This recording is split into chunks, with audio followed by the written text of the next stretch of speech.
نماز میں اور اس کے علاوہ بھی مختلف مواقع پہ اور قرآن کے آغاز میں بھی ہم سورۃ فاتحہ کی تلاوت سے اس کا آغاز کرتے ہیں، اور نماز کا بھی ہم نے پہلی 4 آیات دیکھی۔ آج ہم اس کی اگلی آیت اہدینا الصراط المستقیم، اہدی دکھا نہ، ہمیں دکھانے والا سیدھا راستہ صرف اللہ کی ذات ہے۔ کوئی آپ کی رہنمائی نہیں کر سکتا، کوئی آپ کو ہدایت پہ نہیں چلا سکتا۔ انسان دعائیں کر سکتا ہے، کوشش کر سکتا ہے، ہیلے وسیلے یعنی قرآن پڑھانے سمجھانے کے تمام جو طریقے ہیں وہ بتا سکتا ہے، لیکن ہدایت صرف اور صرف میرا رب دے سکتا ہے۔ یاد رکھیے گا، 2 چیزیں خود کے مانگے بغیر بن مانگے نہیں ملتی، ایک جنت الفردوس کا اصول اور ایک سیدھا راستہ۔ دعائیں رنگ ضرور دکھلاتی ہیں، تقدیر بدل جاتی ہے، لیکن جب تک انسان کے اپنے دل میں یہ نہ خواہش پیدا ہو کہ مجھے سیدھے راستے پہ چلنا ہے، کوئی دنیا ساری بھی مل کے چاہے تو آپ کو سیدھے راستے پہ نہیں چلا سکتی۔ تو یہاں پہ اللہ تعالی ہمیں سکھاتے ہیں کہ جب اظہار کر لیا، اقرار کر لیا کہ تعریف کے قابل لائق ہستی اللہ کے سوا کوئی ہے ہی نہیں، کیونکہ وہ رب العالمین ہے، پھر وہ رحمان رحیم ہے، اور پھر جزا بھی وہی دے گا۔ پھر اظہار کیا کہ میں تیری غلامی سے بہت دور تھی، اس لیے میں آج سے اقرار کرتی ہوں ایاک نعبد و ایاک نستعین، اور اب تیرے سوا کسی سے کچھ نہیں مانگوں گی۔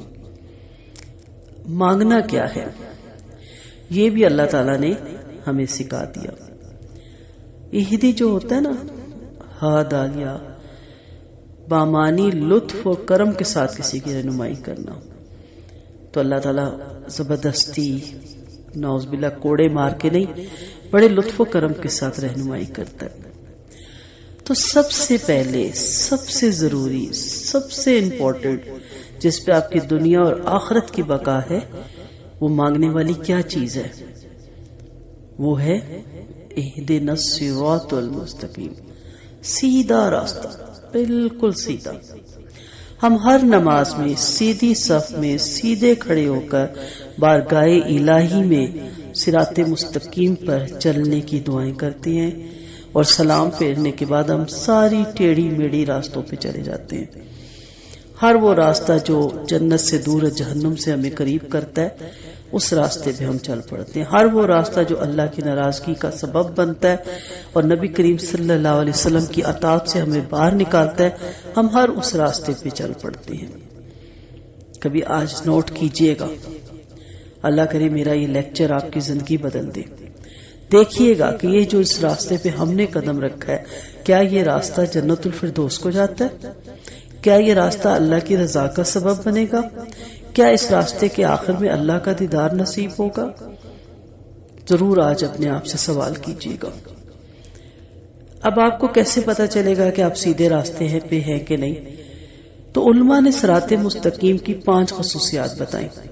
نمبر 1، وسیع اور کشادہ ہو، یعنی جس پہ چلتے ہوئے گلٹ فیل نہ ہو، کھٹن نہ ہو، تنگی نہ ہو، آپ اریٹیٹ نہ ہو۔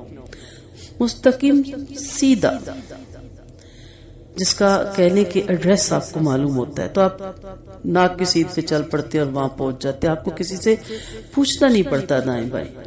غلط راستے کی طرف آپ مڑ جائیں، آپ کتنے اریٹیٹ ہوتے ہیں۔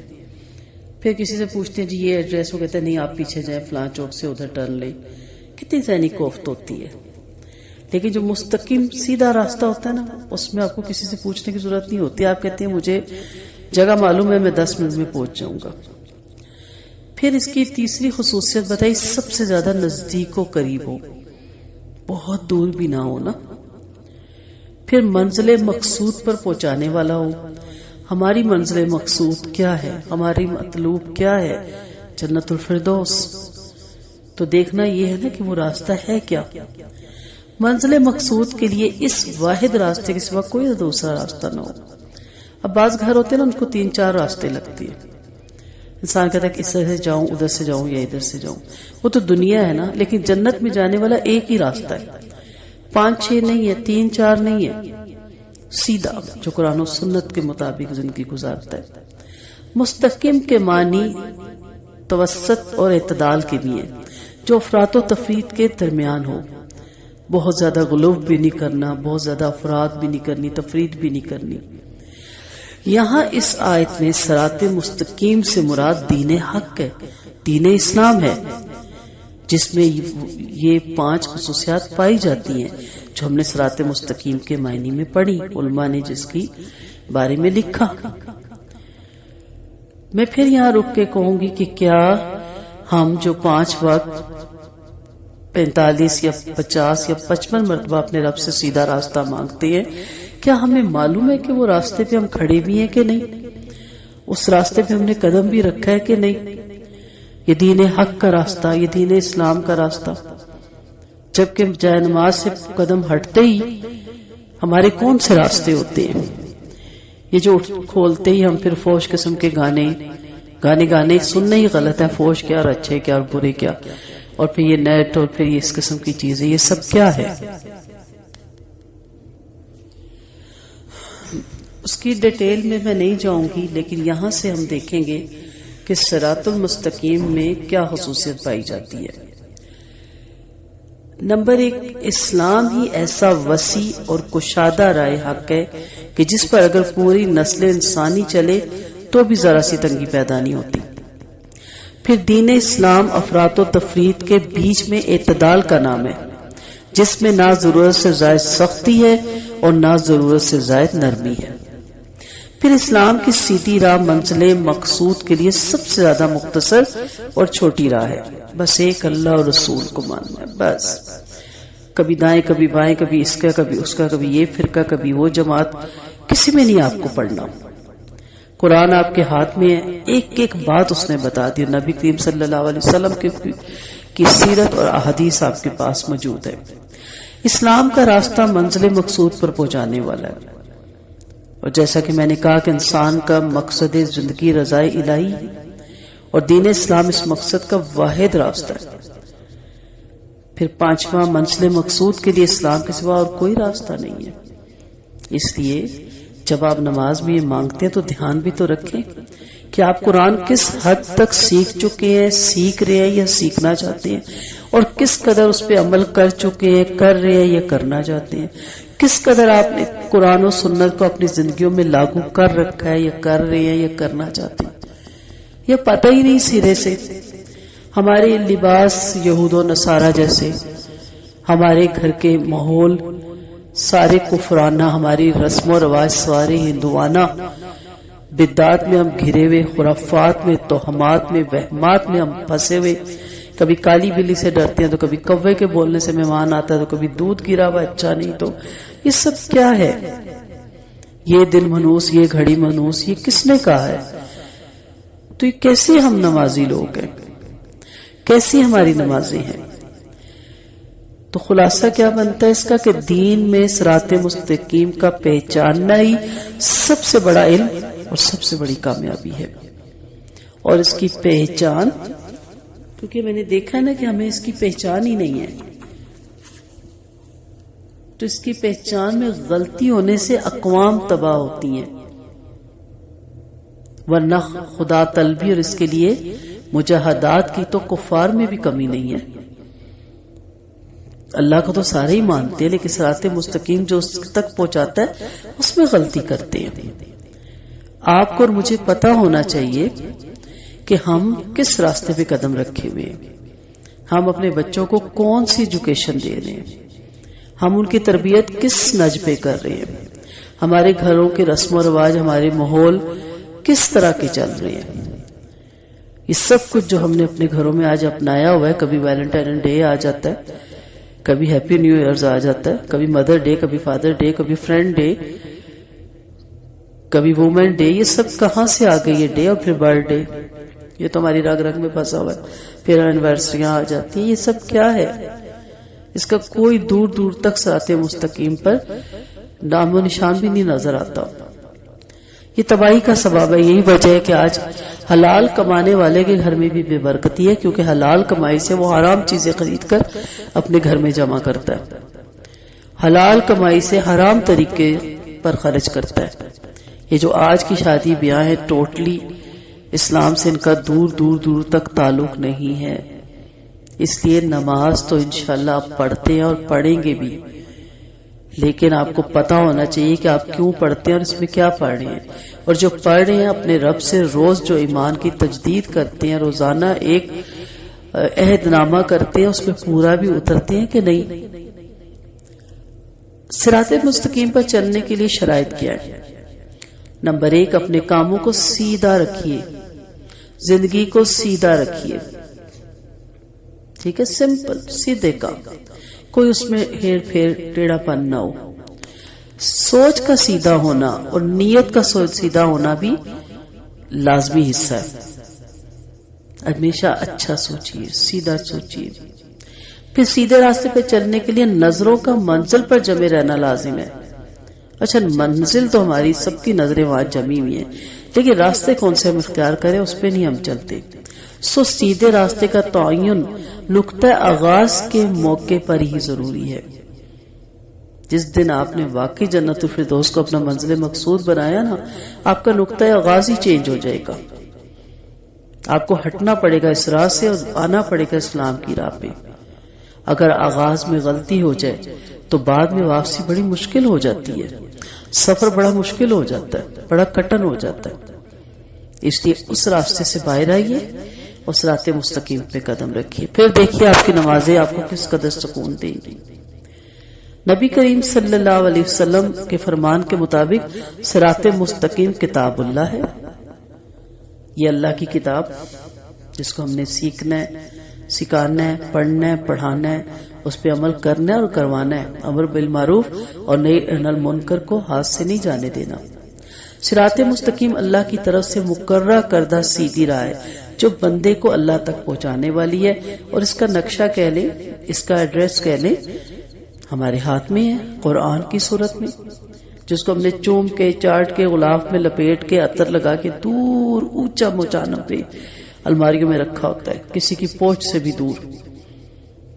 ٹی وی لانچ ہر گھر میں بنایا جاتا ہے، عبادت خانہ کسی گھر میں نہیں بنایا جاتا. چلے وہ ضروری نہیں، ہمارے لیے تو ساری زمین عبادت گاہ ہے، لیکن جتنا ہم دنیاوی کتابوں کو پڑھتے ہیں اس کا عشر اشیر بھی ہم قرآن کو نہیں پڑھتے. اور پڑھتے بھی ہیں تو کیا پڑھتے ہیں بتائیں، پتہ ہمیں نہیں ہوتا.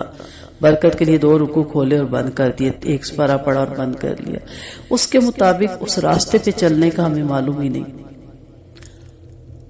نبی کریم صلی اللہ علیہ وسلم کی حدیث مبارکہ سے ہمیں پتہ چلتا ہے، صحابہ کرام نے سوال کیا یہ راستہ کون سا ہے؟ آپ صلی اللہ علیہ وسلم نے فرمایا، ما انا علیہ اصحابی، جس پر میں ہوں اور میرے اصحاب. کیا رہ جاتا ہے پیچھے پہ؟ مجھ سے جب کوئی پوچھتا ہے آپ کس فرقے کس جماعت سے تعلق رکھتی ہیں، میں کہتی ہوں جس پہ میرے نبی اور اس کے اصحاب تھے، ان کے اصحاب تھے. جو نام بھی آپ نبی کریم صلی اللہ علیہ وسلم کو دے سکتے ہیں اور ان کے اصحاب کی جماعت کو مجھے بھی وہ دے دیجیے، کیونکہ ان کی جماعت کا کوئی نام نہیں تھا، وہ سیدھا سیدھا اللہ کو ماننے والی جماعت تھی. تو آپ صلی اللہ علیہ وسلم نے ہمیں جواب دے دیا، تو ہمیں کیا ضرورت ہے فرقوں اور جماعتوں میں پھنسنے کی کہ نہیں جی ضروری ہے کسی ایک کا فالو ہونا. کیوں ضروری ہے؟ جب نبی کریم صلی اللہ علیہ وسلم آئے تو کوئی جماعت نہیں تھی اور کوئی فرقہ نہیں تھا، اور اس وقت اصحاب نے نہیں پوچھا یا رسول اللہ ہم آپ کے بعد کس فرقے کو پکڑے، کہا جس پر میں ہوں اور میرے اصحاب. صحابہ رسول پڑھیں سیرت ان کی. صحیح راستے پر چلنے کے لیے کس کو رہنما بنایا جائے؟ قرآن و سنت کو. آپ پڑھے لکھے لوگ نہیں ہیں، پڑھ نہیں سکتے ہیں، پڑھیں، سب کچھ آپ کے پاس ہے. ہر آنے والی جدید ٹیکنالوجی آپ آرام سے سیکھ لیتے ہیں، تو پھر قرآن و سنت کو سیکھنے میں کیا مشکل ہے؟ حضرت نواس بن سمان رضی اللہ عنہ بیان کرتے ہیں کہ اللہ کے رسول صلی اللہ علیہ وسلم نے فرمایا، اللہ تعالیٰ نے ایک مثال بیان کی کہ صراط مستقیم ایسی ہے کہ اس کے دونوں طرف 2 درباری ہیں، ان میں کئی ایک کھلے ہوئے دروازے اور ان دروازوں پہ پردے لٹک رہے ہیں. صراط مستقیم کے دروازے پر پکارنے والا مقرر ہے جو کہتا ہے کہ اے لوگو تم سب کے سب اس سیدھی راستے پہ چلے آؤ. ٹیڑھی اور ترچھی ادھر ادھر کی راہوں کی طرف نہ دیکھو اور نہ ان کی طرف جاؤ، مگر اس طرف سے گزرنے والا جب کوئی شخص ان دروازوں میں سے کسی کو کھولنا چاہتا تو پکارنے والا کہتا ہے خبردار اسے نہ کھولنا، اگر کھولا جس راہ پر چل نکلو گے اور صراط مستقیم سے ہٹ جاؤ گے۔ پس صراط مستقیم تو اسلام ہے اور دیواریں اللہ تعالیٰ کی حدیں ہیں اور کھلے ہوئے دروازے اللہ تعالیٰ کی حرام کردہ چیزیں ہیں، اور دروازوں پہ پکارنے والا قرآن کریم ہے، اور راستے کے اوپر سے پکارنے والا زندہ ضمیر ہے جو ہر ایماندار کے دل میں اللہ کی طرف سے بطور واز مقرر ہوتا ہے۔ تو گلٹ ہوتا ہے جب گناہ کے راستے پہ ہم چلتے ہیں۔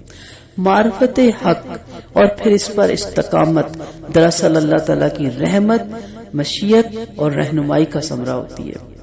اللہ تعالیٰ ہم سب کو اس رہنمائی میں شامل کرے۔ تمام دعاؤں میں نہایت اہم اور عظیم مطلوب صراط مستقیم ہے۔ یہ وہ راستہ ہے جو بندوں کے لیے خود اللہ تعالیٰ نے کھولا، جو دین اور دنیا دونوں کی فلاح اور کامیابی کا ضامن ہے۔ اب بتائیں جو راستہ میرے رب نے ہمارے لیے کھولا وہ بہترین ہے یا جو دنیا نے کھولا؟ اس کا مطلب کیا ہے جب آپ نماز میں کہتے ہیں اہدنا الصراط المستقیم؟ تو اس کا مطلب ہوتا ہے اس راستے کی صحت پہ مجھے جما دے اور میرے دل کو مطمئن کر دے، اس راستے پہ چلنے کا میرے اندر ذوق و شوق پیدا کر دے، اس کی مشکلیں میرے لیے آسان کر دے، اس پر چلا دینے کے بعد اور دوسری پگڈنڈیوں پر بھٹکنے سے مجھے محفوظ رکھ۔ ہدایت کا راستہ ہمیں سیدھا راستہ دکھا دے۔ ہدایت اسے ہی ملتی ہے، اسی سے وہی لطف اندوز ہوگا جو نبی کریم صلی اللہ علیہ وسلم کے بتائے ہوئے راستے پر، یعنی جو وہ راستہ اختیار کرتے تھے اس پر چلے گا۔ یہی راستہ جنت کا راستہ ہے۔ جو صراط مستقیم پر چلتا ہے وہ حسن عافیت پر مطمئن ہوتا ہے، اسے یقین ہوتا ہے کہ انجام اچھا ہوگا، رب کے وعدے پہ بھروسہ کرتا ہے، اس کے فیصلے پر راضی ہوتا ہے، اس راستے پہ چلنے میں خوشی محسوس کرتا ہے، اسے معلوم ہے کہ اس کے رہنما رسول صلی اللہ علیہ وسلم ہے، خواہش سے کچھ کہتا ہے نہ گمراہی کی اتباع کرتا ہے، جس کی باتوں میں مخلوق کے لیے محبت ہے، جو شیطان کے اچکولوں، اس کی لرزشوں اور غلطیوں سے محفوظ ہے، اس کے آگے پیچھے فرشتے ہیں جو اللہ کے حکم سے اس کی حفاظت کرتے ہیں۔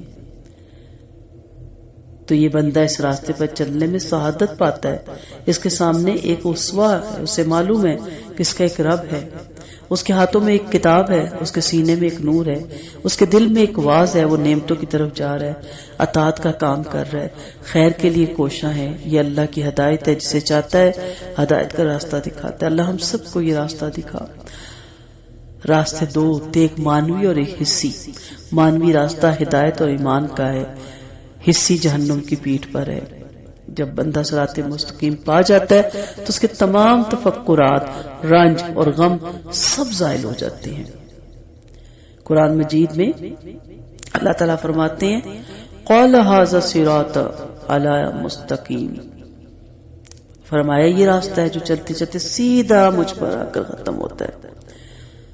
سورۃ ہجر 41 آیت بہت مجھے پسند ہے یہ آیت۔ قال ھذا صراط علی مستقیم، کہا یہ میرا راستہ ہے سیدھا جس پہ میں ملوں گا، یعنی صراط مستقیم وہ راستہ ہے جو سیدھا ہمیں اللہ تعالیٰ کا پہنچا دیتا ہے۔ آپ صلی اللہ علیہ وسلم نے ایک مرتبہ صحابہ کے سامنے بیٹھ کر ایک سیدھا خط کھینچا اور فرمایا یہ راستہ صراط مستقیم ہے، اور اس پر مختلف زاویوں میں لکیریں لگائیں اور فرمایا یہ سارے گمراہی کے راستے جو منزل کی طرف نہیں جاتے۔ آپ نے دیکھا ہوگا جیومیٹری میں جب ہم اسکولوں کالجوں میں جاتے تھے تو پڑھا تھا کہ خط مستقیم وہ خط ہے جو دو نقطوں کے درمیان کم سے کم فاصلہ طے کرے، بس صراط مستقیم بھی وہ خط ہے جو بندے اور اللہ کے درمیان کم سے کم فاصلہ طے کرے۔ اس لیے فرمایا اہدنا الصراط المستقیم، ہمیں سیدھے راستے کی ہدایت کر، سیدھے راستے کی رہنمائی کر۔ صراط مستقیم کی ہدایت دنیا اور دین میں کامیابی کی کنجی ہے۔ قرآن نے جس دعا کو ہر شخص کے لیے، ہر کام کے لیے، ہر حال میں انتخاب فرمایا ہے وہ صراط مستقیم کی ہدایت کی دعا ہے۔ جس طرح آخرت کی کامیابی اس صراط مستقیم پر موقوف ہے جو انسان کو جنت کی طرف لے جائے، اسی طرح دنیا کے سارے کاموں پہ بھی غور کرو تو کامیابی کا دار و مدار صراط مستقیم ہی ہے۔ یہاں صراط مستقیم اپنائیں گے تو اس کا اینڈ جنت الفردوس ہوگا نا، یہاں غلط راستے پہ چل کے تو پھر انجام جنت الفردوس نہیں ہوگا۔ جس کام میں آلات اور ذرائع اختیار کیے گئے جس کے نتیجے میں مقصد کا اصول عادتاً لازمی ہے تو کامیابی بھی عادتاً لازمی ہوتی ہے۔ جہاں کی انسان اپنے مقصد میں کامیاب نہیں ہوتا تو اگر وہ غور کرے تو معلوم ہوگا کہ کام کے کسی مرحلے میں اس نے غلطی کی، صحیح راستہ ہاتھ سے چھوٹ گیا تھا، اس لیے ناکامی ہو گئی۔ اس کا حاصل یہ ہے کہ صراط مستقیم کی ہدایت صرف آخرت اور دین کے کاموں کے ساتھ مخصوص نہیں، دنیا کے سب کاموں کی درستگی اور کامیابی بھی اسی پر موقوف ہے۔ اس لیے یہ دعا ایسی ہے کہ مومن کو ہر وقت حرز جان بنانے کے قابل ہے۔ شرط یہ ہے کہ نیت کے ساتھ کی جائے، محض الفاظ کا پڑھ لینا کافی نہیں ہے۔ اللہ تعالیٰ ہم کو سیدھے راستے پہ چلنے کی توفیق دے اور سیدھے راستے کی رہنمائی اللہ تعالیٰ ہماری کرے، اور ہمیں پتا ہو کہ ہم غلط راستے پہ کھڑے ہو کے سیدھا راستہ تو نہیں مانگ رہے، ہم پشاور کی گاڑی پہ بیٹھ کے لاہور جانے کی دعائیں تو نہیں مانگ رہے۔ اگر لاہور جانا ہے تو پھر لاہور کی گاڑی میں بیٹھنا ہے، تو ہم جہنم کی گاڑی میں بیٹھ کے جنت الفردوس کی دعائیں تو نہیں کہیں کر رہے۔ اللہ تعالیٰ ہم سب کو جہنم کے عذابوں سے محفوظ رکھے۔ وآخر دعوانا ان الحمد للہ رب العالمین۔ سبحانک اللہم وبحمدک، نشہد ان لا الہ الا انت، نستغفرک ونتوب الیک۔ السلام علیکم ورحمۃ اللہ وبرکاتہ۔